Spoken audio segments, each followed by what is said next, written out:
Hi நண்பர்களே, எல்லாம் எப்படி இருக்கீங்க? நல்லா இருக்கீங்களா? இப்போ நம்ம ராமநாதபுரம் மாவட்டம் வழுதூர் அப்படிங்கிற ஒரு கிராமத்துக்கு வந்திருக்கோம். ஸோ இந்த ஊரில் தமிழ்நாட்டிலேயே மிகப்பெரிய ஒரு பள்ளிவாசல் வந்து கட்டி வச்சுருக்காங்க. அந்த பள்ளிவாசல் தான் இந்த வீடியோவில் நம்ம பார்க்க போகிறோம்.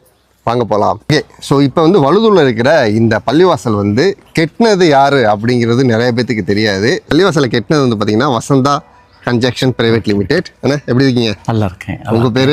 என் பேர் விமல். நான் வசந்தா கன்ஸ்ட்ரக்ஷன் பிரைவேட் லிமிடெடோட project manager. Okay, right, project manager. So இந்த பள்ளிவாசல் வந்து மிக பிரம்மாண்டமாக இருக்கு இல்லையா? ஆனால் இதை வந்து வெளிநாட்டில் இருந்து யாரோ வந்து கெட்டினாங்க அப்படிங்கிற மாதிரி நிறையவே நானும் நினச்சிக்கிட்டு இருந்தேன். ஆனால் கடைசியில் கெட்டினது ராமநாதபுரத்தை சேர்ந்த நம்ம வசந்தா கன்ஸ்ட்ரக்ஷன். அண்ணே சூப்பர், நல்லா அருமையாக கட்டியிருக்கீங்க. நன்றி. வாங்க அப்படியே உள்ள போய் பார்த்துட்டு டீட்டெயில் பேசுவோம். வாங்க, இந்த மாடல் வந்து நீங்கள் கெட்டுறதுக்கு எப்படி இந்த ஐடியா வந்தது உங்களுக்கு? இல்லை, இது ஆக்சுவலாக இவங்க நம்மளோட இந்த வழுதூர் ஜமாத்தில் வந்து நிறைய பேர் வெளிநாடுகளில், துபாயில், சிங்கப்பூரில் நிறைய வெளிநாடுகளில் இருக்கிறாங்க. அவங்களோட எண்ணம் வந்து